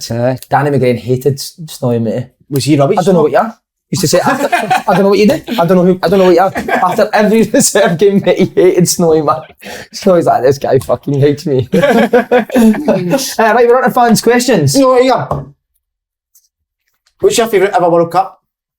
Oh, before your time, Baggio hits it on the bar. What was that, 90? 2002, aye. Brilliant. That's probably one of the first ones I'd actually probably watched. Was that right? Because that'd have been two, that can't have been right. You like that? Yeah, no, Baggio was... 94? It wasn't, it was it might have been later than that, no? Was it? I think it was 94, Kenny. 98 would have been France won it. Italy, Brazil won it in 94. Baggio hit the penalty over the bar. Yeah. Brilliant. Sky, that, yeah. 2002's always the one that I remember. The R9 Brazil won it. Ripped up full tourney. Japan, Korea won it. Rivaldo, remember when the Turkish boy kicks the ball at Rivaldo and he goes down, the boy gets sent off. But was that Ronaldinho goal against England? That's the 2002 World Cup, wasn't it? Like Seaman was struggling, wasn't he? Seaman was all over the place, wasn't it? It's like you last night. Yeah. Who's that? Do you know my most ever World Cup memory? Stuart. You look a bit like Stuart Pearce. Sorry, Psycho. Big Psycho. By the way, he's the reason West Ham are doing well. He's away. And they brought in Warburton. No, I didn't. No, you're in the wrong company. I didn't even mean that. You're in the wrong company. No, he is there now, aye. I won't say no. I think he will. Yeah, that's the reason though. No, because Psycho's away, but because Psycho's tactically unreal. Is he? Remember they forgot to shake somebody's lawn? What, you basing Psycho being tactical unreal on? No, he's no tactics at all. He's one of them, we just need to get fucked in, isn't he? That's what Psycho says before every team talk. Get rid of it. Just get rid of it. Make sure you get fucked in. Yeah. I want your best memory though of one incident. Mine is, and I don't want it to be, but it was unreal. Michael Owen when he scored for Argentina. Remember it was Incredible. 18. What a goal. That was unbelievable, by the way. I can't remember it. I remember the goal, but I can't remember like at the time. Mine would probably be Ronaldinho's goal against England. Seaman, aye. Yeah. Free kick. Mine would be Tom Boyd kicking it off his own face into his own net after Brazil.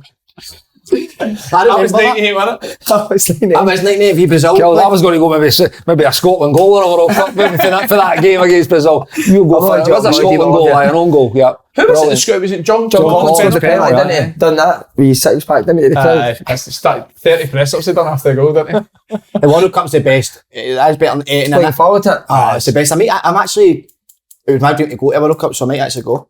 2010, the last World Cup, South Africa. Because of the stupid fucking, me. How annoying was it? Every game, listen to that noise for 90 minutes. I hated that. Was it 98 Ronaldo had a meltdown before the final? Aye.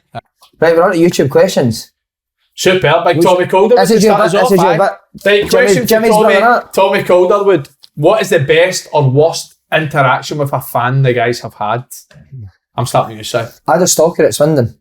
No. Hard to believe Bird. Jeanette, her name was. Started with letters, I swear mate, this isn't a joke, asked my missus, she was fucking raging. Started off with letters coming to the club, so the boys would all gather around and listen to it and it would go like fucking deep mate, like sexual. And then she started caning my missus in the letters. No. I swear.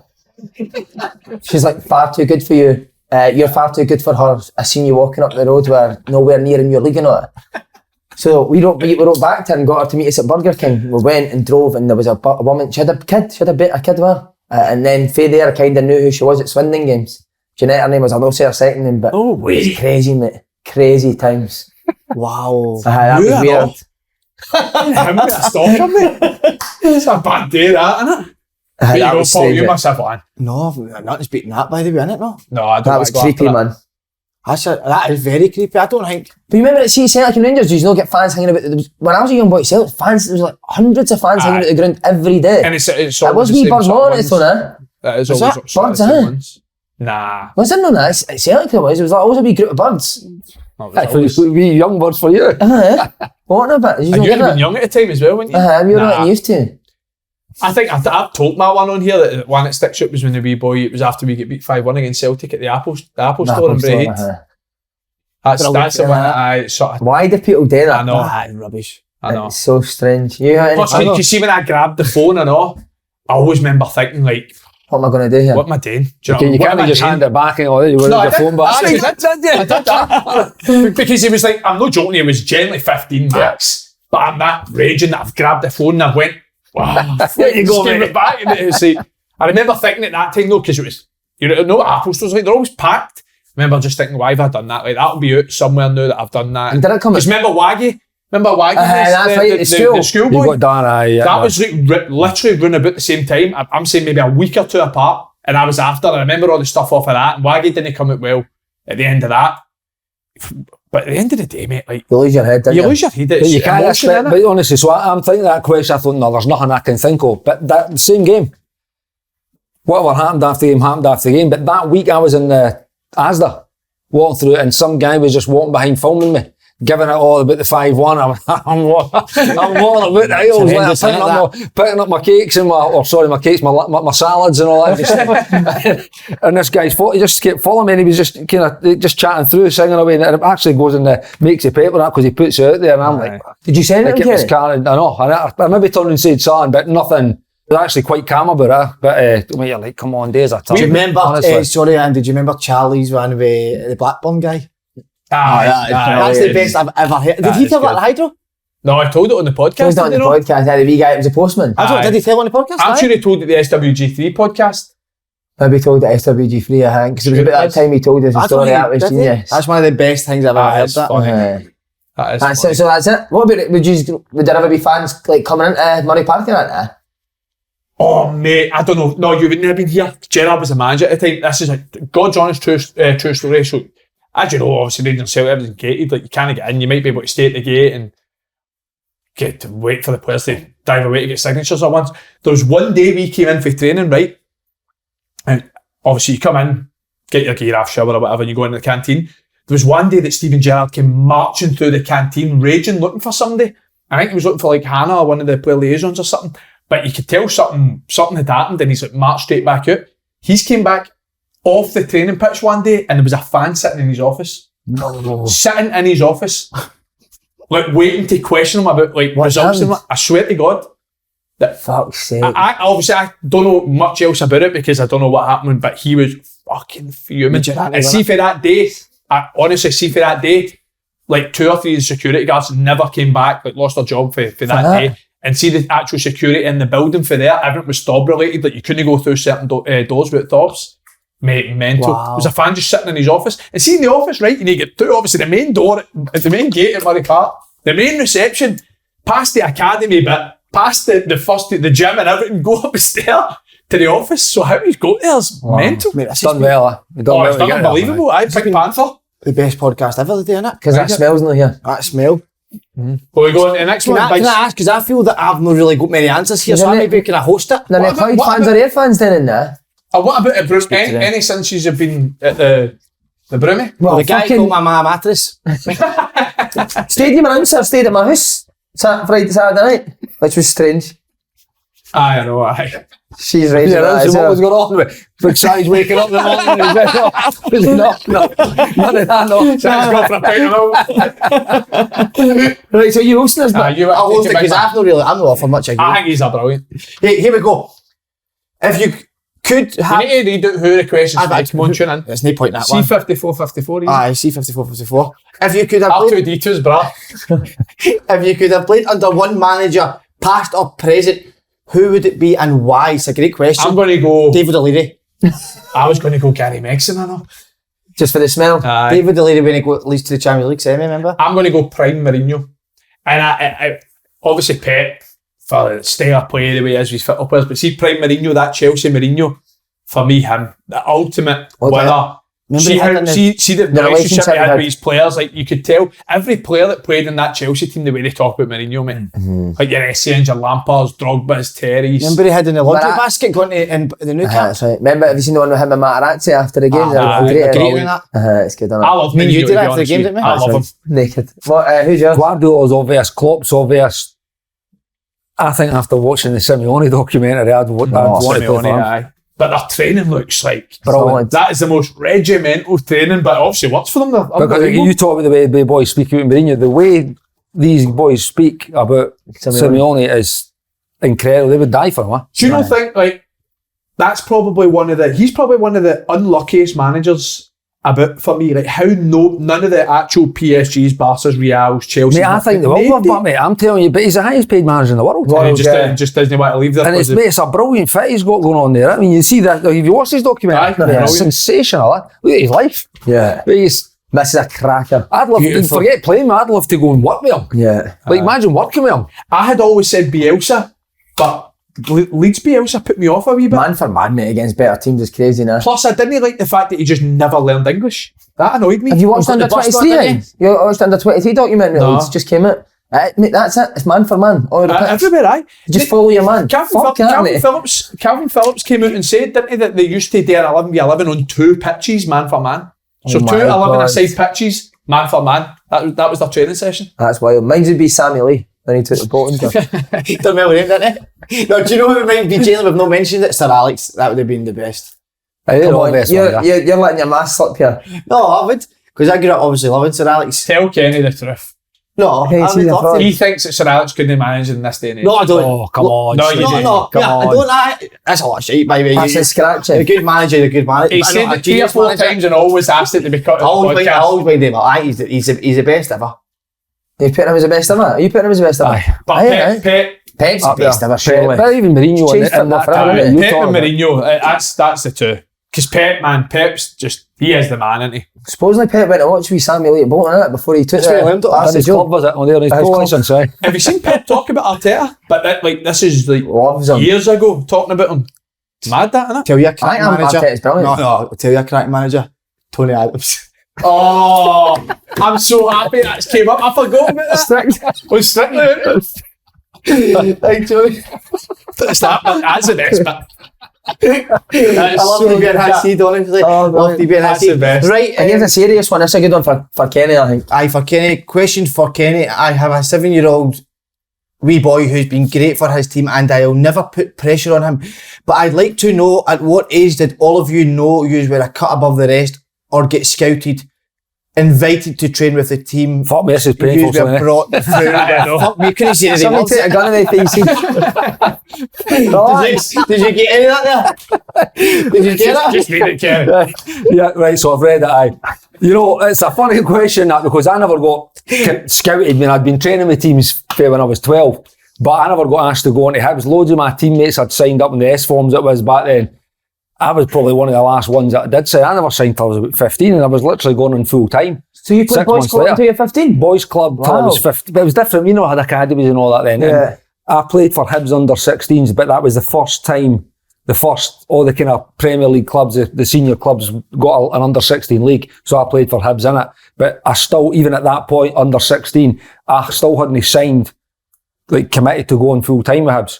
So wee Parky came to me through that season actually and says he want me to go in full time, but it was near the end of the season. So was it wee Parky that... He took the team. He took that team, aye. But How was it? wee Parky done everything though. Like I remember when I would be in school holidays for when I was 12, so he'd be there Easter, summer, whatever it was. Parky was there carrying the goals, doing, getting everything set up. So he was with me right through from 12 to when I left at 20. So I mean, what a coach, man! What a guy as well. What would you say though about a set? Like I know it's not actually the question. I'm a bit different with the academy thing. I do. The clubs take in so many players, you know, and we know there's how many are going to make it. You know, I think it's maybe more beneficial to actually stay where they're at. Up until a certain age, until you get, because by the way, you don't know, it's going in at 7 or 8 or 9, I know the clubs want to do it because they want to make sure everybody's getting the same opportunities, but it might not be the best for the... It's a lot of pressure on a 7-year-old kid, isn't it? See one thing about that with academy things, and I know it's different when you're old and you look back on it, but I used to always hate when I was at Rangers at 14, 13, 14, 15, I used to hate the fact they never let me play with the school. I was going to say that should academies change that. Because see, watching your schoolmates and all getting to Scottish Cup semi-finals and that, like it's still memories, isn't it? I played football and some of the best days of people's lives. I used to hate the fact they never used to let boys play for their school. Do you think you should change that, academies? I don't know if they have though. But see, generally, right, the cut above the rest question, I never felt that at any stage up until maybe literally about 16 when I made my first team debut. Because see, when I was like, my boys club team, right, had some unbelievable players, like unbelievable, and John Fleck was in my boys club team as well. Then see, when we went to Rangers, I was playing the year above, and again Flecky was my age, playing the year above, and Flecky was just miles ahead of me at that age. And then boys in that age group, even though I was playing a year older, were still better than me.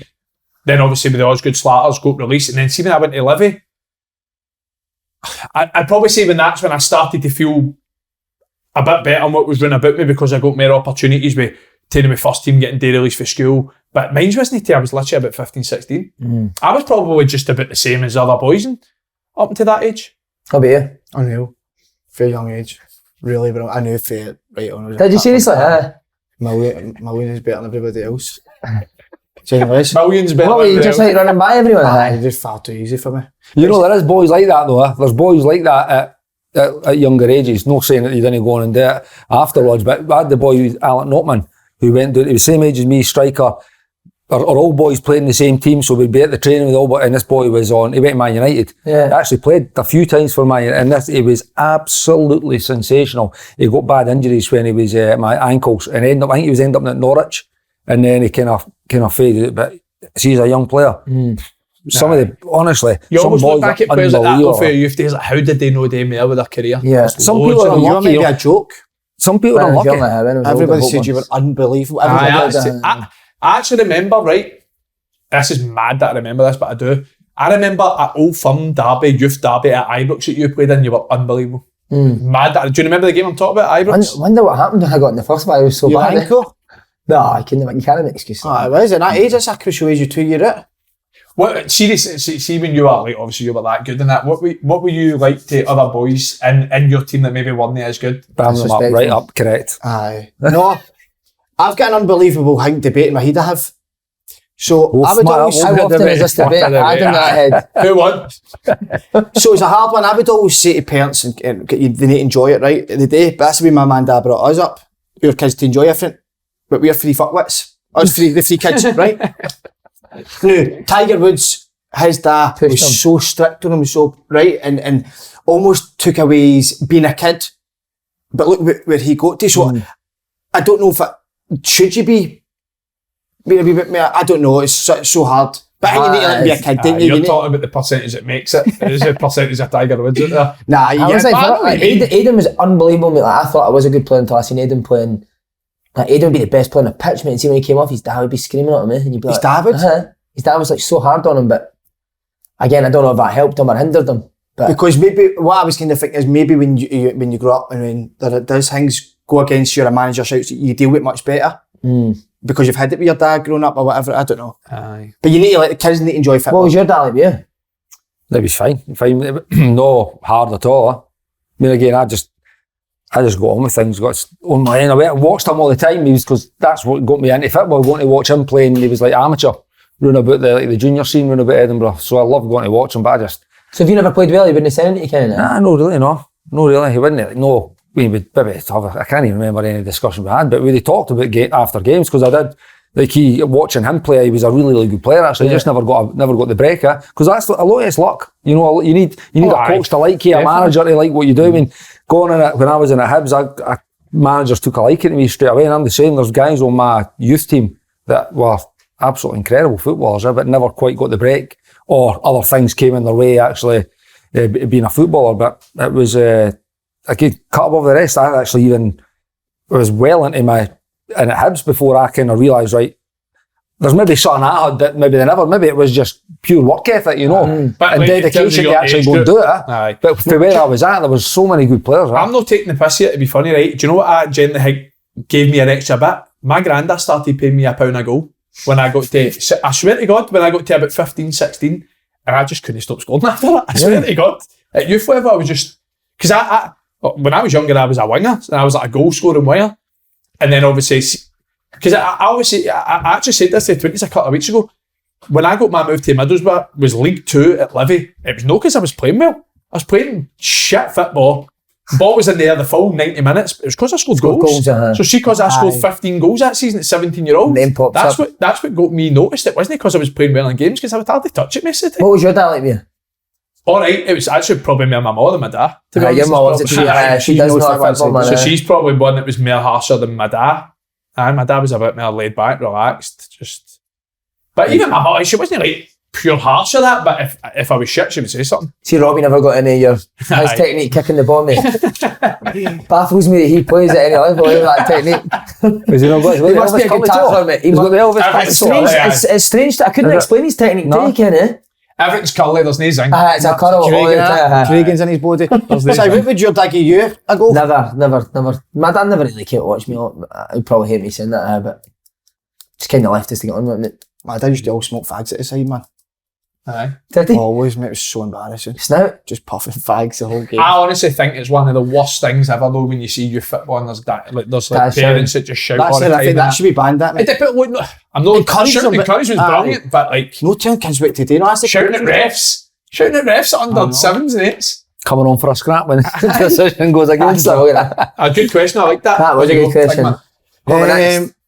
Question for the boys: which player that you played with have you seen have the biggest fucking beast of a training session over your careers? Love the pod by you and Lindsay. I remember I had one of my worst training sessions. I don't know if you were at Celtic. Were you with Morgan? No. Who? Morgan at Celtic. No. I had one of the worst training sessions that I've ever had, and I actually thought football is no for me. I think it was wee Scotty McDonald just fucking terrorised us a falsy. But it was a particularly bad session. I remember sitting in my house and thinking, I'm nowhere near good enough to play football, man. That was a fucking beast. I'm talking every time I got the ball, I gave it away. I had that with Lenny and all.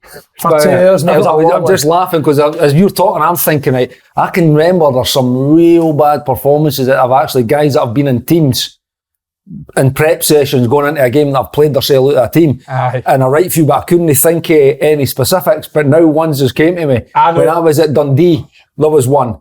I'm no naming names. I'm no naming names. But we trained on the pitch and this ball was getting shelled out the pitch. It was gone. By the way, nor did he play his Celtic team. He was out the team for the second half of the prep game. He had an absolute stinker. Can't make out that shit. Honestly, it was incredible. Honestly, it was like, you actually felt like, you still, for me, I still thought, right, that was still harsh. You know, but end up out the team for the next half of the thing. But there's boys that I've seen have real bad sessions in these kind of tactical prep sessions, played themselves out of team. I've got 3. Because I was thinking about this when I seen this question last night, and I was like, 3 just kept coming out to me all the time. I'll scan through 3 of them. 1, me, my first training session at Hearts. Are you saying wow. Because I had not trained in 7 months. Through lockdown, I couldn't go in. I did not kick a ball. And it was late straight in at Hearts. And I just trained the first day, and I couldn't control the ball, mate. And see, at the point where you're like, right, just concentrate, relax, fucking concentrate. That made it worse because you're just overthinking every stupid thing. Nothing came natural to you.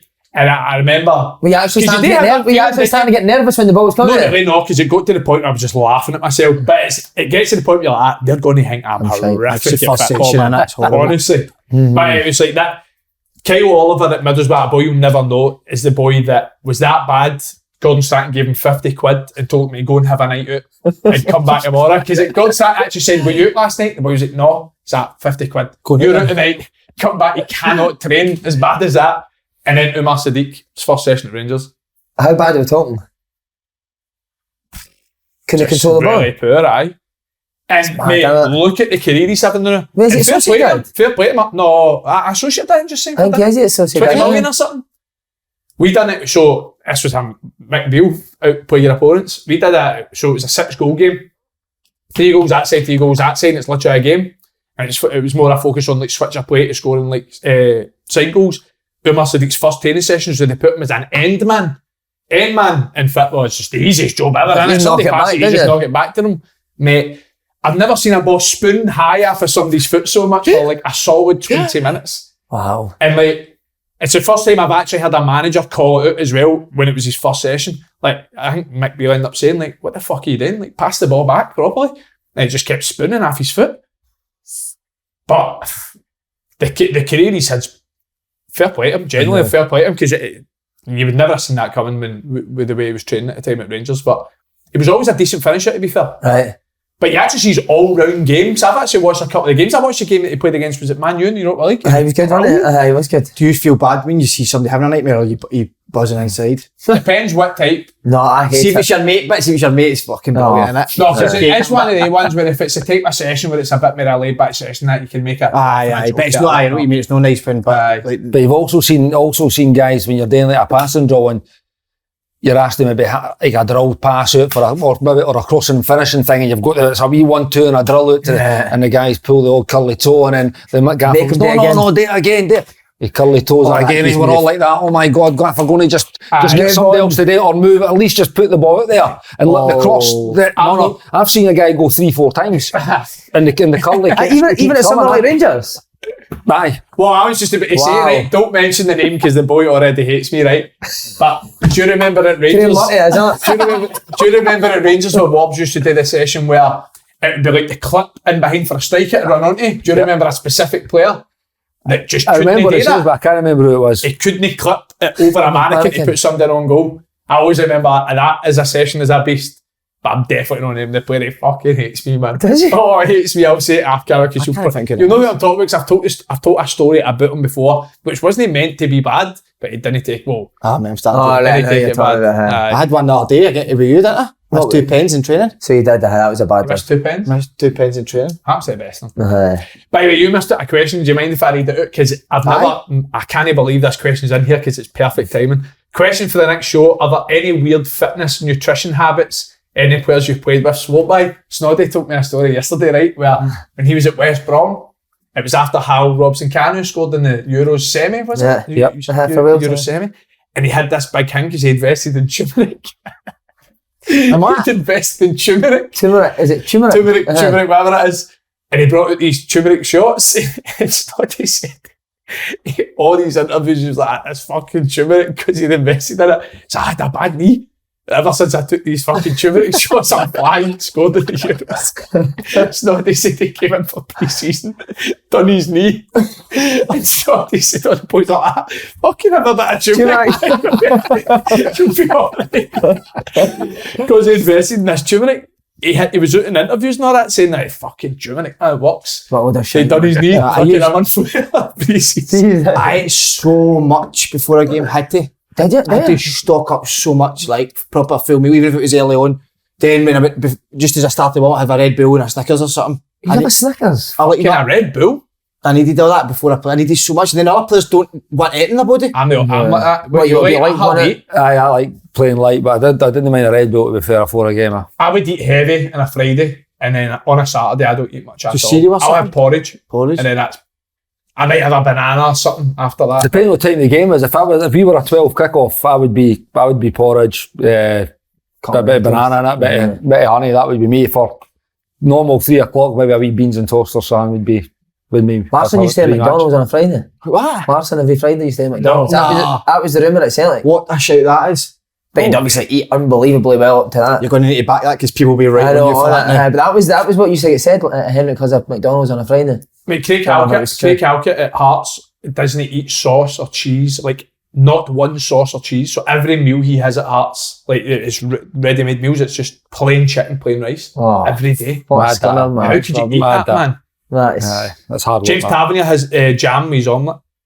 And spreads jam on top. Off. I swear to God. Or he put it on his toast. He used to put it on his toast as well, did he? And an omelette on top of it, aye. No. You'd have a toast and jam and put an omelette on top of it. Joe Doonby used to dip his toast into his tea. Remember that? I know, I've seen a few people do that. It's not a bad thing, is it? No, you did. I don't think it's great, don't get me wrong. Crumbs on your tea, mate. But maybe a wee bite of toast and a sip of tea, you can maybe go down that. That's fine, but he's fucking dunking How it, can you be having crumbs in your drink? As if it's a hobnob, he's like... Yeah, a hobnob, mate. Jam with egg, mate. No, that's horrendous. That's Paul Caddy, I told you, Paul Caddy, you remember Caddy? That's good. His diet's a worst. He used to bring McDonald's on the bus to go into a game, mate. Have you heard Charlie McGrew talk about when they all went vegan? With Paul Caddis. But he said, it was pieces and jam. Pieces and jam. Pieces of jam for his dinner. That's because it was vegan. So you would eat a Snickers before a game? Snickers, wine gums, a lot. I need these, mate, I genuinely need so much in me. I think I've got a wee sugar deficiency even now. Sometimes I say to you, don't I? When I feel dead like he did. Aye. And you said that after that bounce game at the... I always feel it, I don't know what it is.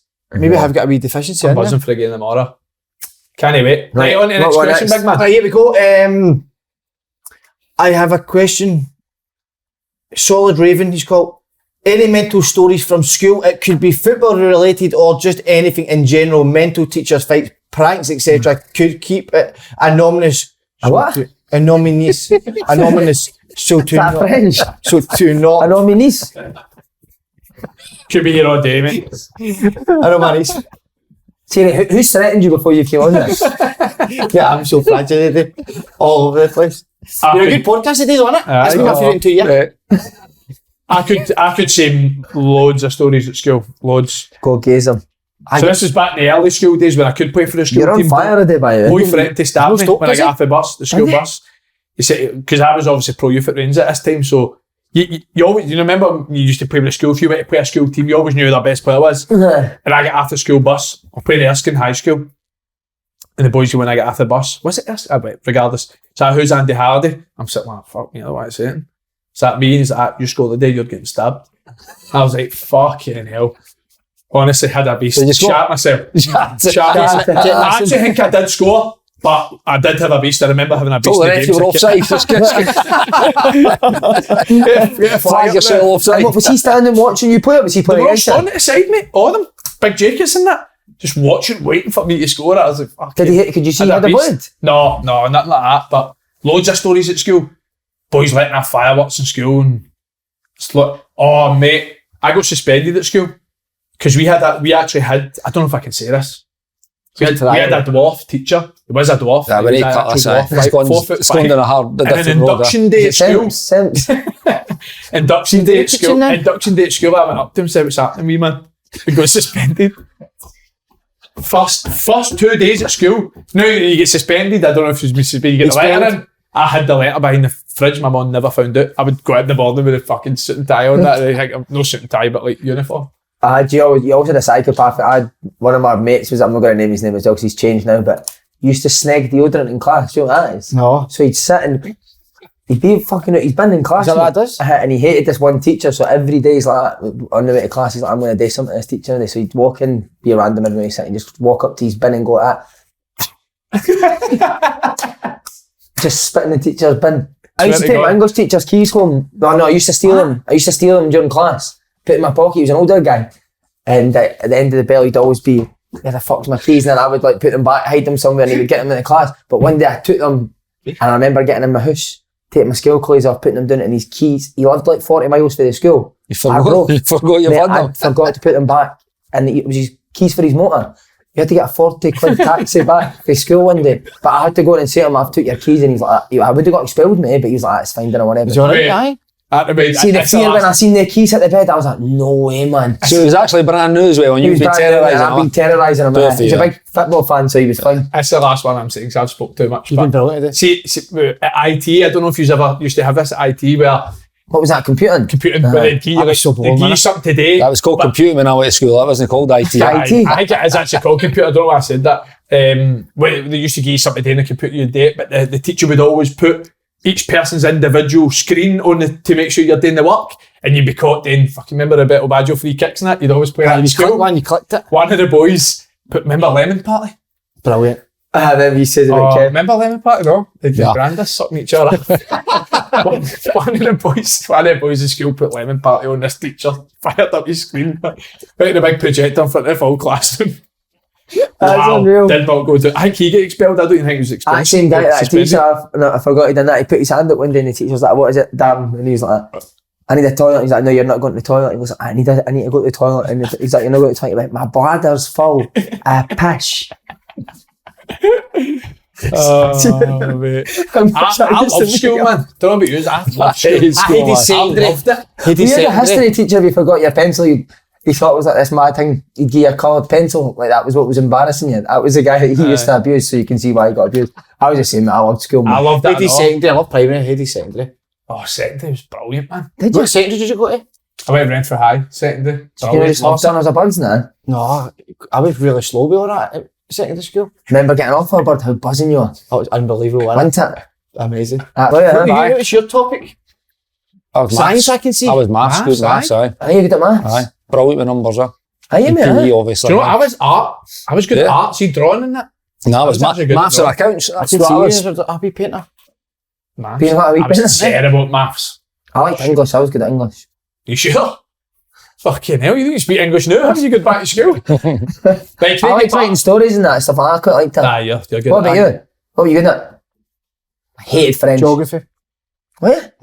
Love geography, obsessed with it. Just Holland, that you kept looking at. So I started with it. Right, Craigie Patterson, last question. Apart from Ronaldo and Messi, who has been the next best player in the world for the last 10 years? It's got to be Neymar now. Last 10. De Bruyne? Shout. Right now, De Bruyne for me is. Modric. Neymar's been a joke now. Aye, but I would shade De Bruyne. Aye. That's good shout. De Bruyne. What But about? I'll still say, and this is over 10 years, but I'm still bringing it up. My favourite player of all time is still Ronaldinho, always will be. That 3-4 year of Ronaldinho, man. I bet. Iniesta's better than De Bruyne. But he's been De for a wee Bruyne's bit now. Iniesta. It's past. You think De Bruyne is a better player than Iniesta? Nah. Mate, I don't think it's that bad a shout. I would still have it I'll tell you why. Remember how good Iniesta was. I think Iniesta is one of the best midfielders ever. But I think De Bruyne, the reason I'm tipping him is because he adds more goals and assists than Iniesta. Does he so? Iniesta didn't get a lot of assists. It's weird. Nah, it was outrageous. I'm not going to. He does. He does, doesn't he? I'm on SLANEY's side here, he does. What, De Bruyne gets... No, he gets more goals and... more right, but Iniesta still gets assists. Iniesta's an incredible... Iniesta's won World Cups and all that. I don't know if he just falls outside the 10-year bracket. How long has he been retired? 100%. How long has he been retired? In fact, he's not retired, does he? But he's He played in Japan for like the last 3 years. What's that? Iniesta is unbelievable. That's my favourite team ever, that. And Xavi and Iniesta. He scored in the World Cup final on it, didn't he? Yeah. Big stage, he's done it. Tell you what, see for the last 10, I'd put Suarez up there. I was going to say Suarez as well. Amazing. Yeah. Suarez is the best centre forward number 9 ever I've seen in the Premier League. Does Lewandowski even come Oh, it's a good shout. Lewandowski, aye. But again, we'll go back to that madman. One das will be sitting there saying, you don't even like Lewandowski. No, that'll be Joey. Would be saying Thomas Miller, aye. Miller's terrible to watch. Joey Barton says Thomas Miller was the best player in the world. That's a wild shout, isn't it? I bet he was saying it to Bama. He was, but he was half kind of, obviously, when you talk his goals and his assists at the time, we were thought he was a joke. He's won in that. Who would you rather up front, Ibrahimovic or Suarez? Suarez. Aye. Suarez is the best. See that 2 year at Liverpool, mate? He was just a one-man band at times. And I know they had Gerrard and that, but still, he was unbelievable. For me, Henry's not a number 9, is he? Because Henry's the best ever. That's it with that time scale as well. Henry's the best ever Prem player, but number 9, Suarez is the best I've seen in the Prem. Alright, fine. Best match I've ever watched. So you do this every week. That's not on the list, mate. It's not on the list. Every week. Best match I've ever watched. Not involving the old firm. Maybe when Samuel Lee's managing. Bolton, Stoke, Kevin Pure. No, see, generally, 2 games in 2 nights. The Man City Spurs. The Man City... Real Madrid. Yeah, no. It was the Champions League last year. Ajax Spurs. Ajax Spurs, that Champions League with Lucas Moura scored the hat-trick. And who was the other one? No.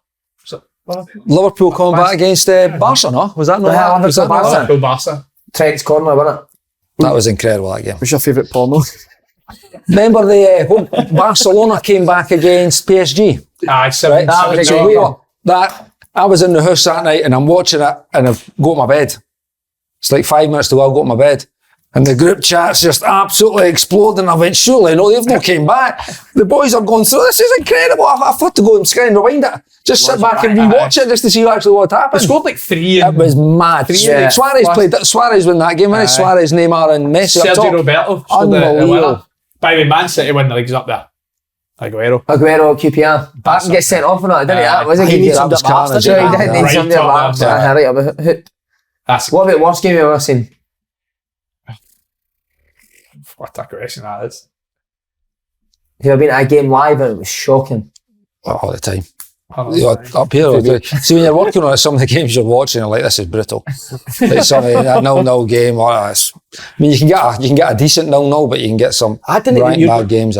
You're going to hate me here, Kenny, but I didn't actually, and he was very successful with Celtic, but I didn't actually enjoy watching Stratton Celtic. I had a season ticket, I didn't really enjoy them. Quite direct, aye. To 2 strikers. You were brilliant, but with the rest. Cheers, man. That had a bad year, actually. To be fair, that's not right, because when Nakamura came in the team, they did play a bit. No, you had to play with Nakamura, didn't you? You couldn't just... The results that were unbelievable. Yeah. I had a season ticket and they always seem to score for a set piece. Big Mac. That was in Martin O'Neill's Celtic, man. They were so aggressive. They were monsters, weren't they? Big lamb. I played against Mialbe, there was Balde playing against them when I was actually Hibs just breaking through. They were monsters. They used to sometimes play a centre mid he played as well, mate. Who's your hardest defender you played against in Scotland? In Scotland? I know you said Cannavaro last time, didn't you? By the way, see when somebody again playing against Craig Moore in training was incredible. He was so hard, man. Right? And so playing against him, I think I played against him a couple of times before I went there, but see training against him, he was later Van Dijk had 1 game against Van Dijk when I came back. It would have been 2014. 2015, it was a semi-final.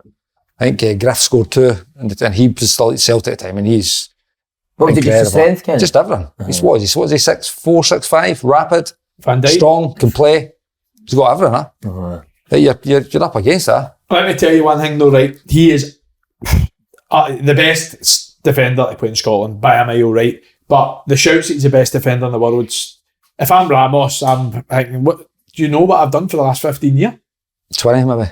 20, yeah. Maybe 20, mate. Who's the best Van player Dijk's you played? incredible, but I still say, I think Fergie's still up there. Like for boys that have played, like Paul Ince was a different level of player as well, winner. But they two boys are very similar mentalities. But Fergie was incredible. All the boys you have played with, like, it's no disrespect for anybody. Fergie was the driving force of that Rangers team at 20, 21. to captain that team. At 22, that was it. He would go to captaincy. You're arguing that's the best Rangers team ever on paper. There's a strong argument for it as well. And he's a captain it. Yeah. That's crazy. I think that would never happen now, would it? No. 21-year-old captain. And he's playing with literally internationals all over the pitch. Aye. All over the pitch. Dutch, Like six Italians, or seven. Germans. Dutch Did you see a good internationals, relationship on the America. pitch? Like, could he find you? Fergie, aye. Aye. But Fergie could just run a game, huh? And this is what I've said. I've said this in the past. Any game, by the way. I remember growing up as a fan that the amount of like doubters and haters that Barry Fitz right? back past Barry. So it's like, see if you're getting that shout and you're him, what chance anybody in Scotland's got? Generally, if you're a footballer, what chance you got? If people are doubting his ability. Yeah. There must be players at Celtic that have had Neil Lennon used to Lenny used to get get in when he was a player. remember it. And how successful he was at Celtic. What a podcast. Honest to God, what a podcast. You've enjoyed that? Been unbelievable. I watched on it and all, but He said that 45 minutes ago when it was supposed Just to read stop. out that third question again for us to know. oh, fuck. No, wait, just go attend it, right? Wait, I'll tell you what I want is to read. Wait, I had the third. Go on. Right, here we go. I have a 7-year-old. No, it wasn't that. Sorry. Aye, what's that one? Oh, was it right? Sorry. No, it wasn't. It was the That next was one. the second last. It was the anonymous Second one. last. Huh? First I get right. What is it? I have a question for next week. Any mental stories from school? It could be football related or just anything in general. Mental teacher fights, pranks, etc. Could keep it anonymous. So Numbness. Well done, boys. Big